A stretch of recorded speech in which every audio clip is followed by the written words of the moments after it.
And we're live, everybody.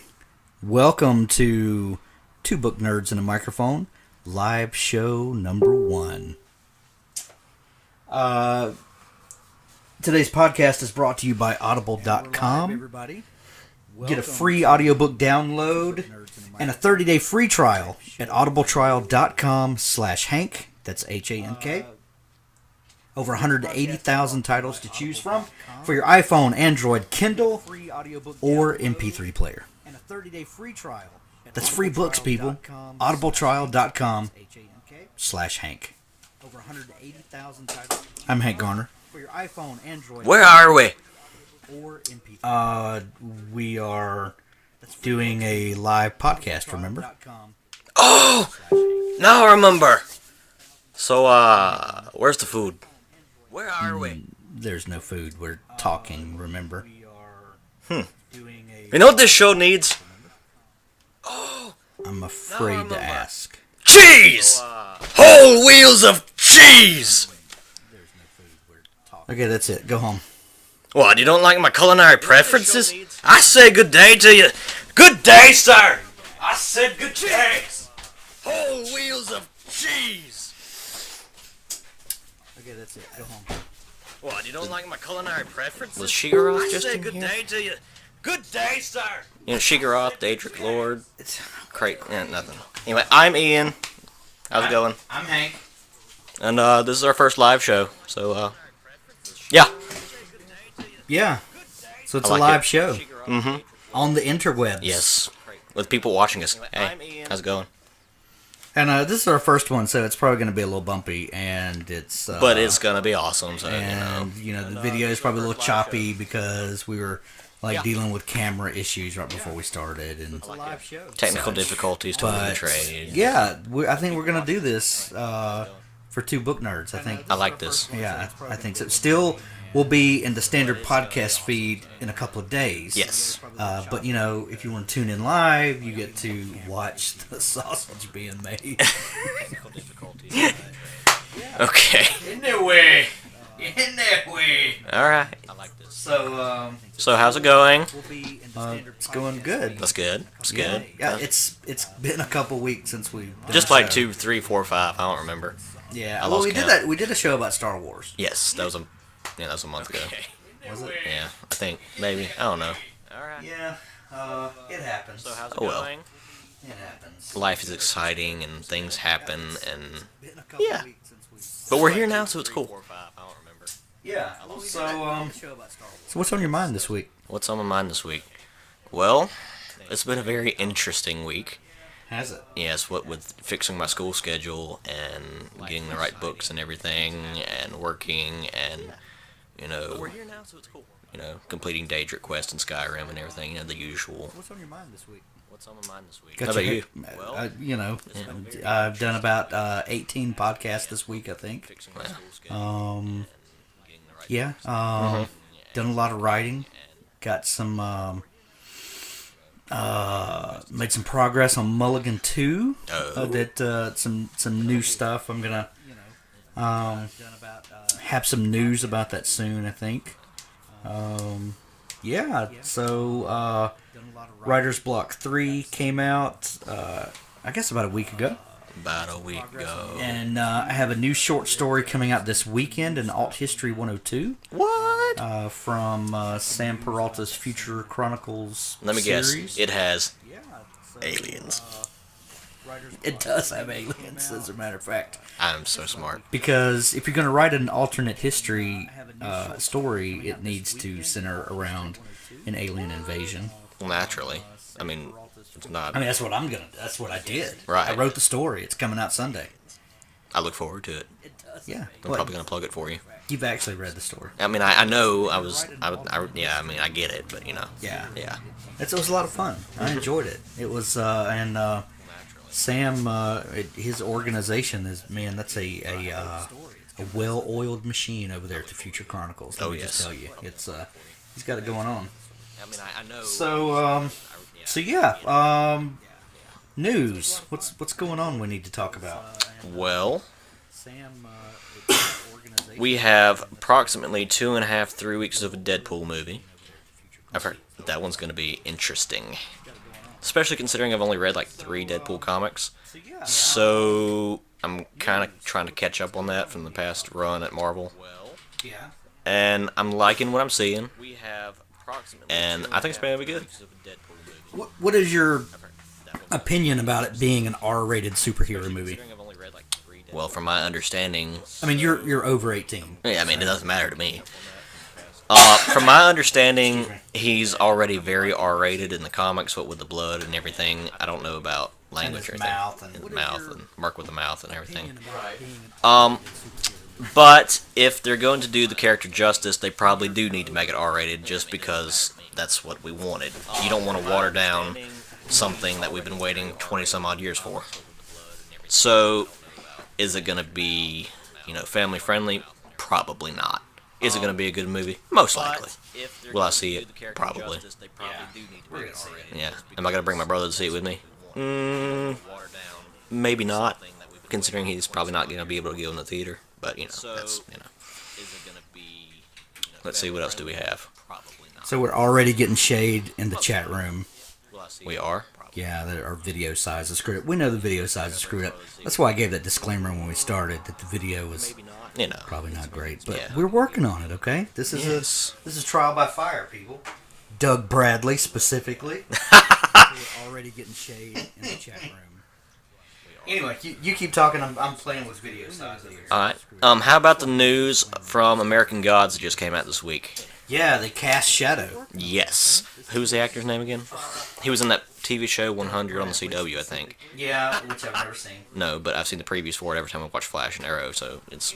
How about I was on a podcast yesterday as a guest on live from the Bimbo, at the Bimbo, whatever it is, Forbes West podcast.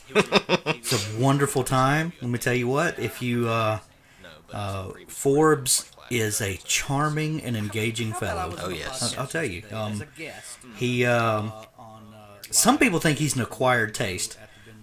I think Forbes is a swell guy. Oh, yeah. Anyway, he invited me on his show. Super fun. He has a panel of people every week, and he invited me on. Where was I going with this? Oh, Chris Porto made fun of me for being like 10 to 15 years behind on pop culture references. Oh, like. Because he said, I'm always saying, well, did you see this TV show? And I said, no, because we don't really watch TV. What we do is we watch things on Netflix that are 10 years old. And then we catch up on it, and then we're in on the 10-year-old jokes. but it feels good once we're finally It does. So, yeah, I have never watched the 100 or 100 or whatever it's called. Or 1001 and Dalmatians or anything. in 10 years, I'll probably catch up on it. Right. But, So I don't personally know who the guy is, but after seeing him, I was like, sense. he totally looks like he could be Shadow. Yeah. And if you haven't read American Gods, what are you doing with your life? I mean, come on now. It's on my top 5 list from episode 1. Yeah. So let's see. I don't personally know who the guy is, but after seeing him, And okay, there's this village full of people called Trids, and so okay. I told you this joke when you were 2. Yeah, it's still a good one. All right. Okay. So these Trids go up this mountain to harvest snowberries or whatever. I don't know what they do. And at the top of the mountain, there's this giant. And every day, the Trids walk up the mountain, and the giant kicks them back down the hill. So this rabbi comes to town, and they're like, what's going on with you guys? And they're like, this giant keeps kicking us down the mountain. He's like, okay, I got this. So the rabbi walks up the mountain. He looks at the giant and says, brutal. Yeah. Yeah. So anyway, I'm gonna read a news article here. It's not letting me adjust the screen size, so I apologize. We will upgrade the camera before next week. Sorry. But here's what Neil Gaiman had to say about the casting of Shadow. And Ricky Whittle is the name of the actor. It's a fun name. Ricky Whittle. Ricky Whittle. Yeah. Sorry. Neil said, I'm thrilled that Ricky has been cast as Shadow. Okay, he doesn't talk like that. Okay. His auditions were remarkable. The process of taking a world out of the pages of a book and putting it onto screen has begun. What? American Gods is, at its heart, a book about immigrants, and it seems perfectly appropriate that Shadow will, like so much else, be coming to America. I'm delighted Ricky Whittle will get to embody Shadow. Now the fun starts. So that was Neil Gaiman on the casting of Ricky Whittle as Shadow. I'm looking forward to this. Yeah, it's going to be fun. Again, probably R-rated. Well, probably. Like, the first 2 lines were R-rated. I'm like, okay, here we go. That sets the tone. I like it. Yeah, we'll get to embody Shadow now the fun starts. Yep. Oh, yes. It's a tone set. Oh, yes. I'm looking forward. That's right. By the way, again, there's a well, probably. there's a chat box at the YouTube channel where you're watching this, Right. and you can send us messages. Kind of like if you Mr. Bradley is. Like Mr. Bradley is. Yes. And we'll do our best to answer those, or if they're obnoxious, we will ignore them. Looking at you, Doug. Looking at you, Doug. There's a chat box at. So So, did that make the sound better, Doug?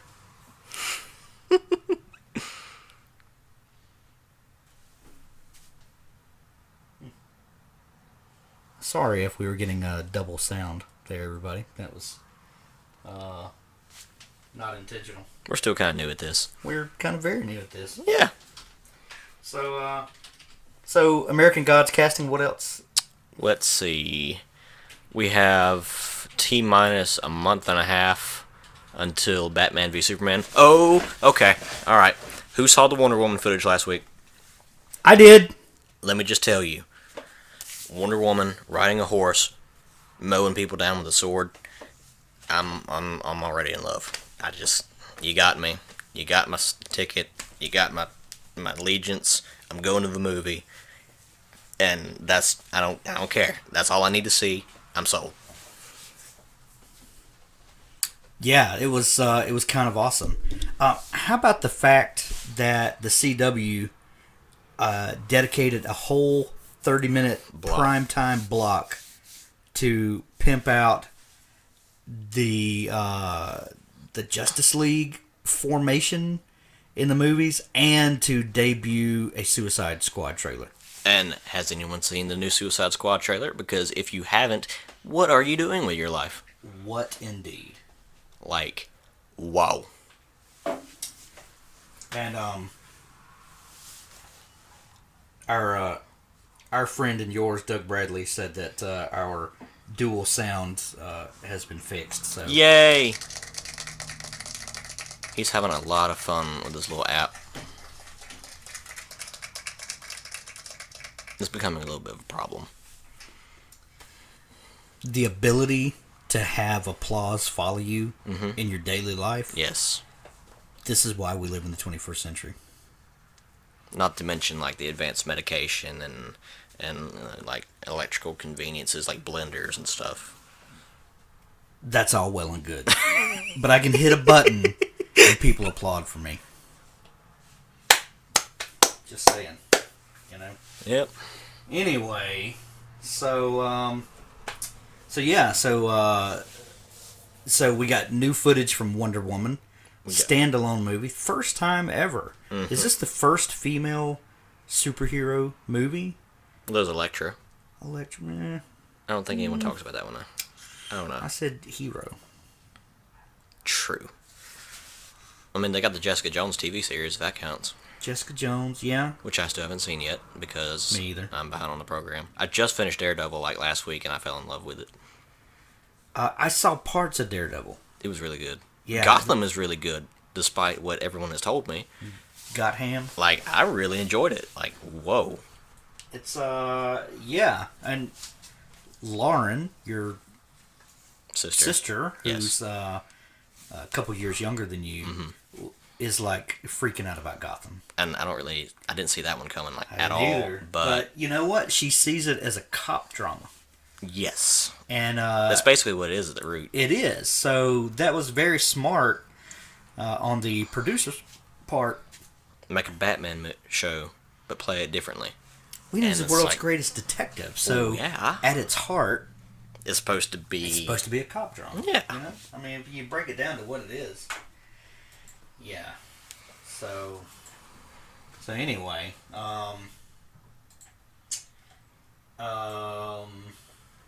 You didn't even post the link. I know. I put it and then I didn't hit post, and I just realized Good job. I know, right? So, well, it happens. Yeah, it's gonna be in the archives. It's we'll be there in a couple days. Yeah. So, so we've got Justice League, Batman v Superman. Yes. Coming up in a month and a half. We have Civil War. When does Civil War come out? May? Is that April, May, June? I think it's... Or is what it March? movie's coming out at the same time? What Marvel movie is dropping at the same time as... Is it... It might be Civil War's Batman, Superman. I don't know. Let's see. I'm curious to see how they're going to play that, considering they have like a sixth of the cast in the movies as they do in the comic books. I know. But I think it's going to add to the suspense, like, okay, well, there's fewer people to choose from, so who's going down? Like... Well, it's a different story. Mm-hmm. It's more Bucky and Cap drama than... Right. If you read the story in the comics, there was a team of young superheroes that bit off more than they could chew. Yeah, they got into a showdown with some villains and accidentally killed some kids at a school. Like 600 people died in an explosion. And it was awkward. It was but to me, I thought that was the perfect telling of how we always see the heroic side of these people, these metahumans with powers, and how things can go right. But we never see the collateral damage. Yeah, and how truth, justice, and the American way always wins out. But what happens when you put this power in the hands of someone that's inexperienced, ignorant, and crap goes down quickly. So then you have this whole rift between two teams, Captain America and Iron Man, where Iron Man is heading up a pro registration movement with the government, where to earn back the trust that heroes need to register with the government, their identities need to be exposed, and basically they're on the government payroll, like Agents of S.H.I.E.L.D. Like Agents of S.H.I.E.L.D. Well, like any form of military, I guess, is how they're kind of approaching it. Well, Cap says, no, this goes against the very nature, the very fabric of America, and what makes America, the rugged individualism and the right to privacy and, all of this stuff. And so you've got this very stark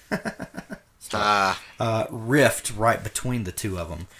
So I'm interested. I know they can't pull off that whole thing in the movie, and I was a little perturbed at the beginning because I said, well, they shouldn't call it Civil War because it's not Civil War. There's already a thing out there called, Marvel Civil War. Yeah. I get it. Marvel doesn't own the rights to all their characters. Though I would love to see Reed Richards get in on this. Yeah. Because he's such an... There's one scene with him and Daredevil. There's a scene with him and Daredevil where they're leading Daredevil into the negative zone, I think, where they're housing a metahuman person. And he's talking to Daredevil about, you could join on our side and everything. We could work together again. Maybe one day you'll see the good in this. And Daredevil's just not talking to him at all. So they lead him to his jail cell, and Daredevil spits out a piece of silver. And Reed picks it up and says, "What's this?" And he said, "Here, Judas, this is your 41st piece of silver." Snap! And that's the point where I'm like, oh wow. That's the moment I became a Daredevil fan. Yeah. Like, wow, that was cool. Yeah. So the chat room says May 6th for Civil War. Civil War, okay. For Civil War. May 6th on that. So we've got Batman Superman coming up. I didn't realize it was that close, but it's I woke up one day, I was like, oh, okay, all right, oh my, this is my spring break present. Okay, all right. Are you going to be in the country when it comes out? Probably, well, what day is it? Like, I'm leaving for London on March 3rd, so I think it's the end of March it comes out. Dun, dun, dun. Done. So my question is, whose team are you on for Civil War? Did I hear right that the roles in the movie are reversed from what they are in the comic? I don't know. I don't think. March 25th is Batman Superman. I think they're fairly similar, except the circumstances behind it are different, which in a way kind of makes it different, I guess. Whereas in the comics, Cap is wanting to preserve the privacy and the fundamental rights of everyone. Yeah. He's doing it solely because he wants to keep Bucky safe right. in the movie, which is kind of different when you're harboring one person rather than a whole nation. Whereas Tony on both ends is like, look, we gotta do the right thing. And this is weird coming from a former alcoholic who just doesn't give a crap about anyone else, but we gotta buckle down. Yeah. So, in the comics, I would say, as much as I hate to admit it, Captain America, I just don't really get into Captain America that much. I prefer Tony Stark all the way, probably because genius, billionaire, playboy, philanthropist. Like yourself. Hashtag goals. But, you know. Hashtag retweet. But in the movie, I'm probably going to pull for Stark. Anyway, I don't know. We'll see how it goes. Maybe there's some stuff that the trailer isn't telling us, and I can form a better opinion when I see the movie. I'm still going to go see the movie, and I'll tell you what I think after I go see it. If you guys want to go to the chat room and tell me how you feel about it, that'd be cool too. Well, you know, if you get won over by the Cap side. Yes. Our friend Josh Bradley actually makes Captain America shields. Yes. I saw him about a month ago, and he had one with him, and it was kind of epic. I liked it. So I think you need to get Josh to get you a Captain America shield. Help me out, bro. We could hang it on the wall there. Then we'll just walk by and polish it every day. Polish it and stuff. Yeah. Yeah. Or, we could give it to Beauregard and let Beauregard hold it. We need to print out a picture of Phil Coulson's face and put it on Beauregard's mask right there. Yeah, apropos. Beauregard is our suit of armor. It's like right over there. The corner. If I can. He's like over this right here. Ian. Yeah. See, there's Beauregard. Right over there. See, say hi to everybody. Beauregard. Anyway. So it's gonna be a pretty epic year for. It's a good time to be a nerd. Movie adaptations, nerd type stuff. We've got Captain America: Civil War. I think is the actual title of it. Batman, Superman, Deadpool, Suicide Squad. Wonder Woman is in production, although I think it doesn't come out till next year. 2016 or 17. Well, no, it's 2016. I think it's 17. Isn't there a new X-Men movie coming out this year? The Apocalypse is this summer. Apocalypse. That looks pretty good. Yeah, it does look pretty good. I've never felt power like this before. Which is me whenever I get like an enchanted weapon in Skyrim. But, the first day I bought my coffee French press, and I left it in to steep too long, so it had like 7 times the amount of caffeine that a normal cup of drip coffee would give you. I felt the power that day. I got the power. I felt the power. So yeah, so those are awesome. Coming up, they're doing a Ready Player One movie. Yes, they are doing a Ready Player One movie. Our friend Ernie Klein. Oh yes. Hint about author stories in a couple months. Just saying. Anyway. And a little birdie told me that they're having auditions. Yeah, they're having open auditions for 3 of the characters. And I'm not saying I happen to be the right age for one of them. Yeah. You never know. Yeah, we should post a link to that open audition. We should. Or not. Well, I don't know. I mean, at this point, enough people have seen it that nobody's odds are going to go higher or lower. Right. So, So yeah, that's good. I cannot wait to see that on the screen. Mm-hmm. Cannot wait. Spielberg. Yes. Directing. Who was the perfect fit for that? Because that Kind of book his thing. is 80s nostalgia. And, there is no greater 80s nostalgia director than Spielberg. I mean, there's John Hughes, but he's kind of dead at the moment. Too soon? Sorry. Yeah, too soon. Hashtag holler at John Hughes. I think I've... Am I the only one that thought, like, John Cusack would be Shadow? Because for a while there, that's who I envisioned when I was reading the book. I don't know. In American Gods, John Hughes is Shadow? Not John Cusack. Not John Cusack. Yeah. Like, give him a beard, kind of beef him up, like 50 pounds, I don't know. I didn't see that at first when I was reading it, but when he's you a say quiet that, guy, and John Cusack can play quiet. I don't know. I'm not saying it was normal or right. It's just what I saw. Could you see him standing outside Odin's window, holding up the boombox? Knowing that Anthony Hopkins is gonna be staring out the window like Anthony Hopkins. Oh yes. If they don't get him to play Odin, what are they doing? With the golden eye patch. Yes. What are you doing? I'm trying to keep from coughing in the microphone because Gotcha. constant asthmatic cough and live broadcast. Gotcha. Have to keep your throat wet. Right. So you read anything good right now? Well, I'm reading a lot of let's see, who am I reading right now? I could have told you until you asked me. Yeah. I swear it was on the tip of my tongue. Walden. For my lit class. Yeah. Yes. Of spring. So the ending act of Walden. Yes. You're reading for. It looks promising. Walden is one of my favorite books of all time. Any poets? Huh? Poets. Well, it's a book. Well, I'm just saying Thoreau, wrote this collection. It's more of a diary of his year In the cabin in the woods. in the cabin in the woods. Which every day seems a little bit more and more romantic. Like, we got a power bill. That's annoying. I'm just saying. It's one of the topics we talked about on the Binbook podcast yesterday. It was it was a lot of fun. About kind of the Ryder, what's going on? so we got some more we got some more action in the chat room from Mr. Lyford. Lyford or Yes. Refried? Refried, I don't know. something. Whatever. Yeah. That's what we're saying. Oh yeah, we talked about it on the Binbo podcast yesterday about the breakdown of society and how that's yeah. Yeah. So anyway, I'll post a link up. I wasn't in on that conversation, so I don't really know. Yeah. Yeah.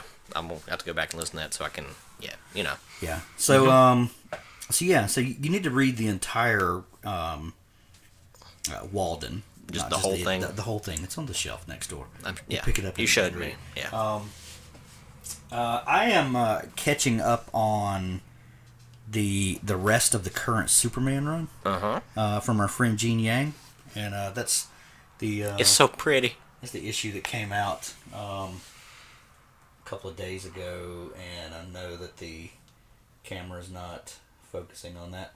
But it's a picture of Superman holding a chunk of kryptonite, which is kind of a big deal because lethal and like. Yeah, I haven't read this issue yet. This is the this one just came out. I'm all caught up with this one, but apparently Superman's been going through some crazy stuff, losing his powers and stuff, and he goes through a type of kryptonite chemotherapy. What? Yeah, so I have an update on that for you next week. Cool. But yeah.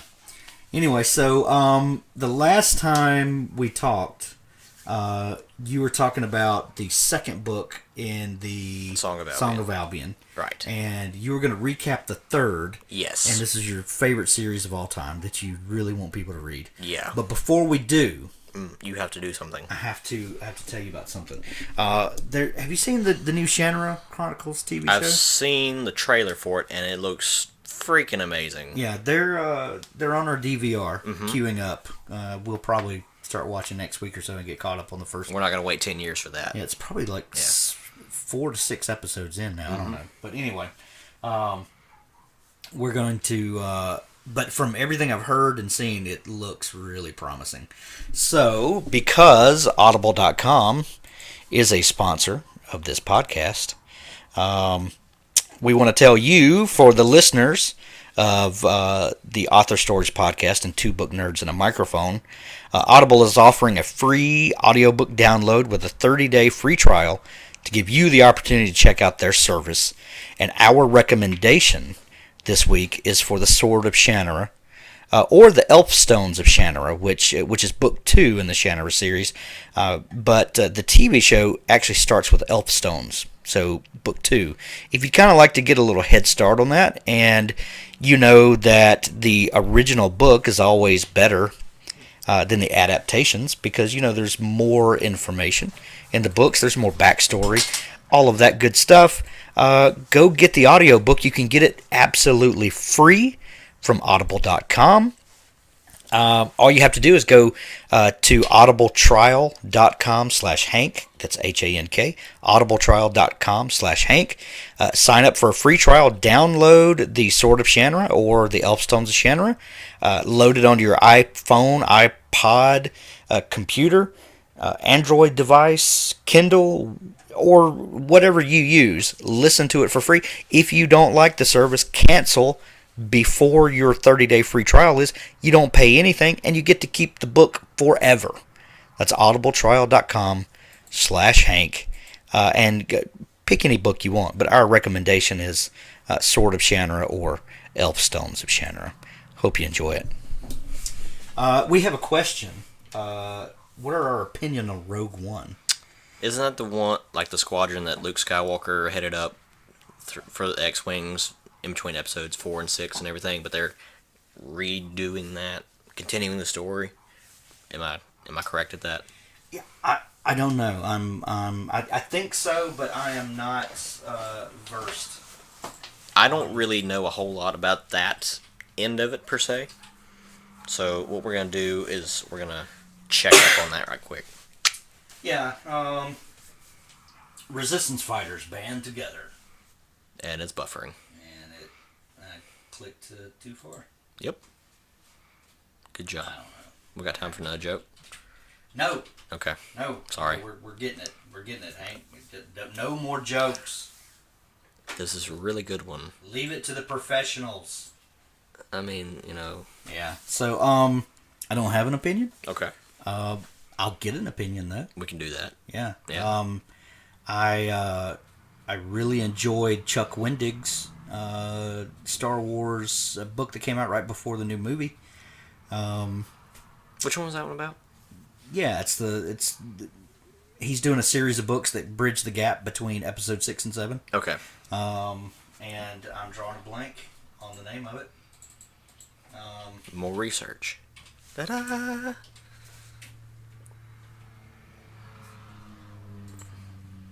Yeah, it's Aftermath. Yeah, Aftermath, Journey to Force Awakens, which is an excellent audiobook, by the way. I actually listened to the Audible audiobook. I'll check that one out. If you want a free audio book from audible.com, it's not a bad choice either. All right. But I'll read some Rogue One this week, and we'll talk about it next week. All right. For sure. Why don't you start with Endless Knot? Yeah, talk about the Endless Knot. We've got a few minutes, so give us a rundown on that and take it away. All right. So we're opening up Book 3, Endless Knot. Lewis is king. Professor Nettleton is an Albion. Lil Mel's army has been destroyed. Life is good. Lil Mel. Lil Mel. All right. So, remember how Lewis isn't supposed to stay in Albion forever, right? Or else bad stuff is going to happen. That was the whole point of trying to get Simon to go back to our world. Hello, my name is Simon. Don't do that. And I like to do drawer He's rings. doing it. Cave drawer rings. Ha! Okay, so we open up with Professor Nettleton saying, "Hey, you did good, kid. We gotta go back home." And Lewis is like, "No, I don't want to go home. I still got stuff to do." "Are you sure?" "Yeah, I'm sure. Got business to handle. I gotta get married, bro." And Nell's like, "Fine, whatever. When you've completed whatever it is you've got to do that you're being super vague about, but you have this gut instinct, just come back home before you blow up both of our universes, please." So Lewis is like, "Okay." So remember Goen, the really cute blonde-headed chick that's Skaitha's daughter, the only surviving daughter, in fact? Yeah. Well, Lewis is like, "Hi, you want to get married?" He's like, hey, girl. And you got a little Marvin Gaye playing in the background, little saxophone by Kenny G, maybe, I don't know. Well, she's like, "Yeah, sure, why not?" So they're like, "Cool, but you gotta ask my mom first." And he's like, crap. So he gets his buddies, and he's like, "Skaitha, your daughter, I'm gonna marry her. What do I gotta do to make that happen?" She's like, "Answer like 3 riddles for me." Okay. So she gives Lewis a series of 3 riddles, which are kind of actually pretty easy, considering that she really does like Lewis, and she already saw this coming like 12 years ago. So she's like, "I'm just going to make it easy for you." Well, Lewis succeeds in answering the riddles and everything. They have a nice wedding, and Tig is the one officiating the ceremony, I guess you say. Well, they have this big ceremony in the castle, whatnot, and Lewis and Goen go back to her hut, building, house thing, prepare for the honeymoon, whatever, when someone starts yelling, "Fire!" And they're like, "This is an inconvenience. This is irritating." Okay. Fire is an inconvenience. Yes, especially on holidays and wedding days and basically any time. Especially when your house is built of sticks and thatch. Yes. Fire. I mean, granted, it's built on a lake with a lot of water, but still, it's not going to last very long. Yeah. So Lewis like, "I got to go take care of this. Don't die. I'll be back." So Kenan and the Raven Band and basically everyone is running back and forth getting water from the lake and throwing it on the fire. And within like 2 or 3 hours, they finally put the fire out. But there are some difficulties. For example, Kinfark, Kenan's dad. That's fun to say. Yeah, it's very fun to say. He dies in the fire, and Kenan's like, "This is a bummer." Well, okay. So Lewis is like, "All right, we got to rebuild. Second, we got to figure out who did this. Third, why are my singing stones missing from the throne room? Because that's kind of a big deal." So Ken's like, "Look, I gotta go home and lead my people and be king now. You My people go. You have fun with this. I'm sorry, but I gotta go." So Lewis starts rebuilding the castle with his wife, and the Raven Band go on the trail of whoever it was that burned down the castle, and stole the singing stones. So a few days later, the Raven Band brings back the criminal, and guess who it is? Tell me. Palantir, King Meldrin's former champion from Book 1. The one that stabbed the king because he got demoted and got one-upped by the little twerp. That guy. Well, he's back in business, and Skaitha is not happy, considering, he's the one that murdered her daughters in cold blood because he's a terrible human being. So she's like, "I'm going to kill you," and Lewis is like, "No, no, no, no, no, no, no, no. Not yet. First of all, we need to figure out where these singing stones were." Okay. So he goes to Palantir and he's like, "Bro, I really don't like you. Like, at all. You deserve to die. Like, 15 times over. But you have information, so I'm not going to kill you yet. So I'm going to make your life miserable until you tell me." And Palantir's like, "LOL, that's cool." Well, after a really long time of being starved, and I'm just going to take the mic here because it's, yeah. So, where was I? Okay. Hold on. Wait. So, Paladier's like, okay, finally, I'll just tell you. On this island east of here, we have this little thing where we have this group of people who are waiting to take you down. So, if you want your singing stones, you're just going to have to go get them. And Lewis is like, okay, thanks. And I don't exactly remember what happens to Paladier. I don't think he's dead. Maybe Skatha kills him. I don't remember. I'll go check on that for you. Anyway, this has been several months have passed, and the castle is rebuilt. Winter is falling, and Gowan has a little bit of an announcement. Lewis and Gowan are expecting a child. Yay! Well, Ken comes back because he just wants to see his bro again. So Kenan and Lewis meet at the edge of a castle, and they hug and everything, like big bromance thing. And Ken's like, I got somebody I want you to meet. And then he brings out his new wife, Tanguin. Well, they're like, we're going to be here for a little bit. We're just going to have a big feast. We're going to celebrate. You're expecting a kid. I just got married. I'm king now. You're king. Life is good. So, they have this big ceremony, and this big party, feast, and everything. Well, one day, Tanguin and Gowan go out horseback riding. And they don't come back. At all. This is a problem. So Lewis is like freaking out because his wife is gone with their unborn child, and Kenan's freaking out because his wife is gone, and they're not expecting a child yet, but he's still freaking out. So Teg is like, all right, what we're gonna do is we're gonna find their tracks, and we're going to hunt them down. The horse tracks lead to the coast on the west. Sorry, that was a call from the president. What? What is the island? Tir Aflin? Tir Aflin? Yeah, I think so. Yeah. And does Paladier die? Like, how does he die? Does he die, or do they just kind of leave him hanging? I don't remember. Yeah. They'll have to read the book to find out. I guess so. Yeah. Anyway, Tegan's like, alright, you guys wait here. I'm going to go get the warband, and we're going to, lead an army across this little channel here. Now, I always thought that Tir Aflin was Ireland, but apparently geography tells me that Ireland's on the complete opposite side of the islands of Great Britain, so that kind of ruined the theory for me. But whatever, okay, it's still there. It's an island, whatever. But Albion's an estimation, and Yes. so it could be a mirror image. See, now you're messing with me. Boom. Yeah. Yep.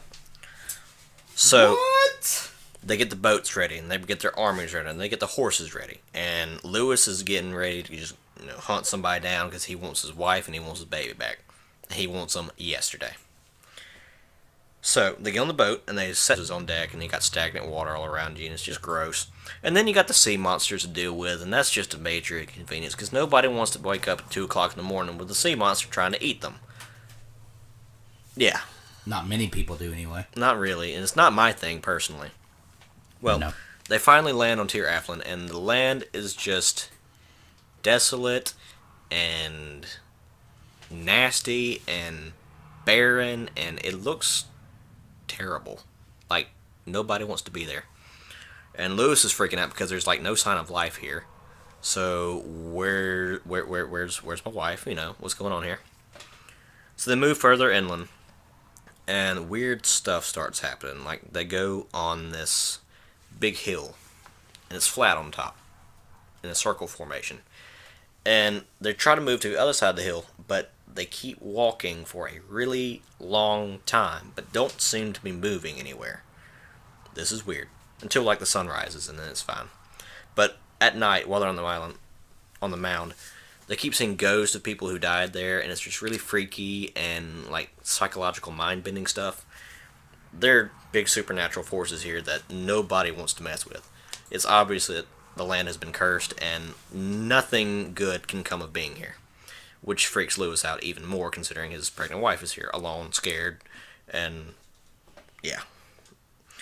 Remember the guy from book 1 with the dogs and the yellow coat? Yeah. The Walking Man. The Walking Man. Apparently, that's really important, because there's this thing where if you see this guy, you're gonna die. I mean, we're all gonna die, I mean, it's a fact of life. You're born, you It's die. kind of like the Grim Reaper. Kind of, but, yellow, so it's happier. Shiny, happy reaper. Yeah. Well, Lewis doesn't tell anybody this because he doesn't know. I mean, he's an American transplant, so he doesn't. He didn't know it meant anything. He's like, okay, he's a creepy yellow guy, whatever. Apparently, he finally tells Tegan, and Tegan's color drains from his face. He's like, how many times have you seen this guy? He's like, twice now. He's like, and you didn't tell me this. Why? I didn't think it was a big deal. I didn't know. I just got here. All right, tell no one. And maybe it's just, a coincidence. I don't know. We're just going to play it off that way. A kawinky dink. Yeah. So, was it Niall that had the friendly rivalry with Kenan? They move even further inland and they find this big temple place. And Kenan hears a baby crying. And because, he's a big, buff, burly dude, but he's a sap, he's like, guys, we got to go figure this out. And Tegan's like, don't do it. It's a trap. It's somebody messing with us. We've already seen ghosts and we've already seen weird stuff. Don't do it. Ken's like, but it's a baby. It's a weird It's a baby. We gotta go get the baby. It's a weird baby. So they go into this big, creepy, abandoned temple. And they see runes and, markings on the wall where there was this thriving civilization that worshipped this big dragon-looking being. But it looks like no one's been there in a very long time. And furthermore, there's no baby. And they're alone in this dark, creepy shrine all by themselves. And Tegan's like, alright, we've been here long enough. There's obviously nobody here. Let's go. What are you doing? Oh, I see that now. Okay. So that night, Niall, one of the Raven Band, who has had this friendly rivalry and is best friends with Kenan. I'm sorry, but this is major spoiler. But remember how there was a picture of the big dragon in the shrine? Yeah. Yeah. Apparently, it was there for a reason. Because they're around their bonfire and they're sleeping, and they see this massive snake that would make an anaconda look like an earthworm. What? And this snake has wings. I would call that a dragon. But it doesn't have legs, so it's not technically a... It's not, it's technically called Ergirum Rua, which is, yeah. Don't ask me how I remember that, but, you don't forget a name like that. How'd you remember that? Because it's an awesome snake with wings. I mean, how am I supposed to remember that? Or forget that? So, apparently it's venomous. It's not poisonous unless you ingest it. It's venomous if it attacks you. You need to keep that in mind, Yeah. I'm a smart boy. By the way, if anybody remembers the Tarzan cartoons from the 1970s, you don't because you weren't born yet. Oh, obviously. There were, if you remember, there were some winged snakes in there. I'm going to check that out. That's it, yeah. Maybe they were in Africa. I don't know why I just thought of that right now, but... because of Ergirum Rua. It was kind of one of the most awesome cartoons ever. Never mind. Okay. Well, Niall dies. He goes out like a hero. He's waving his spear, and the thing bites him in the shoulder, and it poisons him, and he dies a slow death. While Lewis is like, screw it, I'm done. All right? I don't have my wife. I don't have my baby. I'm freaking out, and this thing has to die. Screw you guys, I'm going home. So he jumps on the creature's back, and it flies away with him on it. And he climbs up its back towards its head, and he goes to the base of a skull, and he takes his silver hand, and he bashes the thing's brains out, screaming, die, die, die. He's just mad. He's lost it. He's just like, nope, done. I don't have any more craps to give. You're going down. I'm probably going to die because we're like 50 feet in the air. I don't care anymore. So the thing kind of crash lands, and it dies. He pulls its spine out and neck, and it's really gruesome. It's awesome. I love it. And Taylor's like, bro, you okay? He's like, I'm fine. I feel better now. It's great. Can we go home? Can I get my woman, please? And they're like, okay, all right. So, My lady.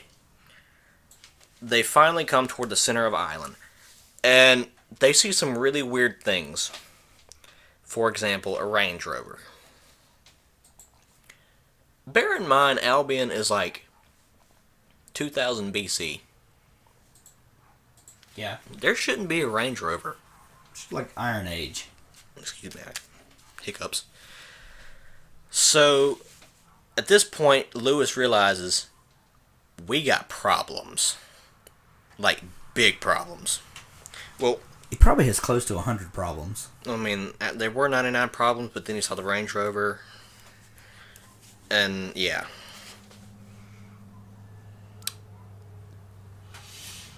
I don't know. Okay. So, there's this field, and there's this hill on the other side of the field with a building on it.